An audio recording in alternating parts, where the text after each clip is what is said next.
Hi, everybody. I'm Brittany Lewis, a breaking news reporter here at Forbes. Joining me now is my Forbes colleague, staff writer Zach Everson. Zach, thanks so much for joining me. My pleasure, Brittany. You have somewhat of an update on a story you and I have talked about before. You've reported that President Donald Trump's felony convictions could impact his ability to sell alcohol. So first of all, explain why the liquor selling could be in jeopardy. Well, as most people probably know at this point, Donald Trump, our president, is a convicted felon, having been found guilty of 34 counts in New York. And New Jersey law, along with several other states, bars people who've been convicted of crimes involving moral turpitude, is the phrase, from holding liquor licenses.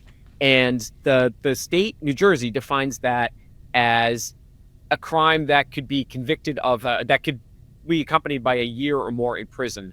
And the offenses for which Trump was convicted could have gotten him 4 years per count. Now, obviously, they got him nothing. So that raised the question, has Donald Trump been convicted of a crime involving moral turpitude?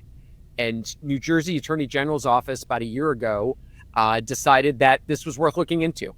They, instead of renewing the applications for two of Trump's clubs in the state, they rejected them and instead issued interim permits that would hold over until they had a hearing where the onus was going to be on the clubs themselves to explain how they still qualified for these licenses. So last time you checked, the Trump clubs in New Jersey are selling alcohol. So how exactly are they doing so? Right. They've been extended repeatedly. You know, Donald Trump's sentencing got kicked down the road. And then they kind of just sat on it. You know, it was supposed to expire on April 30th, which is why I looked into this now. Set a little reminder there for, I think it was like April 29th, to reach out to New Jersey and find out what's up. And they explained that they have extended them another 2 months until the end of June. They did not provide any reasons. That was the extent of their statement, that they've extended them 2 more months. And so something that happened last summer is the Supreme Court issued a ruling that gave former presidents broad immunity when it came to criminal activity. So how exactly did that impact his ability to sell booze? Can someone right now who's perhaps sipping on a drink in a New Jersey club of the president's thank him for that? Either, you know, it certainly didn't hurt. You know, I think we might have seen New Jersey act if Donald Trump had actually gotten a sentence. Beyond it just basically being, okay, he's guilty and we're not going to do anything. But we don't know for sure. New Jersey has not shared any sort of rationale as for why they continue to kick Buchanan down the road. And so what about the Trump organization? How exactly are they responding? Does the president himself, does he hold these liquor licenses? So the Trump organization is confident that the liquor permits will be extended. There'll be no interruption of service. The Trump organization has made an argument that because the liquor licenses are not in the president's name, they don't apply. New Jersey decided that was not the case. We laid out an explanation showing that the organization, that the LLC that the liquor license name is in, through about 6 or 7 other companies and a revocable trust, of which Donald Trump is the sole beneficiary and sole provider of assets, all flows back to him. So New Jersey said, because he is the underlying beneficiary of all of this, that yes, we are interested in pursuing this. So in other states, that explanation was enough. I think it was California told me liquor licenses aren't in his name. They're in Don Jr.'s name. They've got some LLC. I responded saying, yes, he's the beneficiary of all of this. And they just didn't pursue it. So New Jersey has been the only state that I know of that has actually pursued that. And, not just taken the corporate structure and said, oh, it's okay. It's not his. So this could have been his only punishment, really, for his 34 felony convictions, right? Yeah.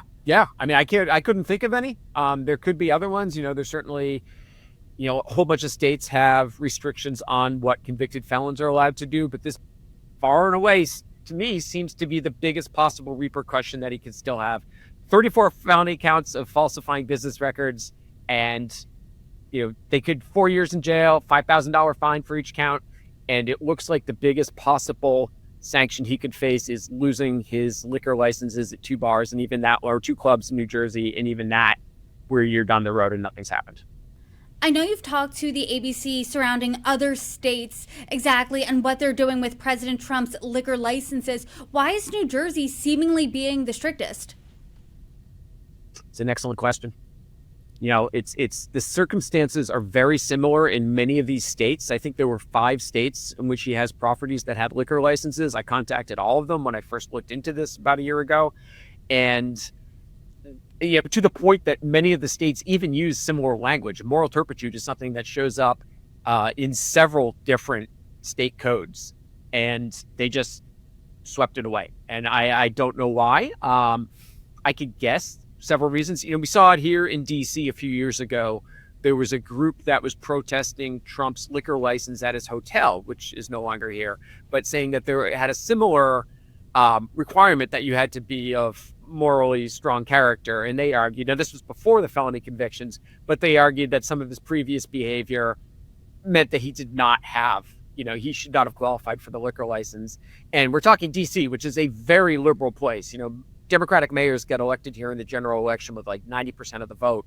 And the DC ABC just got rid of it. Like, they didn't want anything to do with it. I suspect it's an issue, and that if you think it through, there are probably many, many establishments in a state or jurisdiction that have given liquor licenses to people who's a little bit morally squishy. And, if they start going down that road here, it might open the door to a whole bunch of other places losing their liquor license or objections about their liquor licenses. And then you've also got the fact, New Jersey made its decision to look into these licenses when Donald Trump was a private citizen. Since then, he has been elected president, and that might be part of the calculus as well. But again, they haven't commented at all. So these New Jersey clubs have that temporary extension. What specifically are you looking out for in the coming months? Whether it gets extended again. We're seeing June 30th is the date for which all liquor licenses, I believe, in New Jersey get renewed permanently. So, they're back on to being part of that process along with all of the other venues out there that can serve liquor. So it'll be interesting to see what happens. If they go ahead and give them the permanent one, if they bother to hold a hearing, really don't know here, but I will absolutely be following up come June 29th. And we will absolutely be booking you come June 30th for a conversation and an update here. I will be waiting with bated breath. Zach Everson, thank you so much. My pleasure. I hope I can turn that article around in a day. You've put some pressure on me.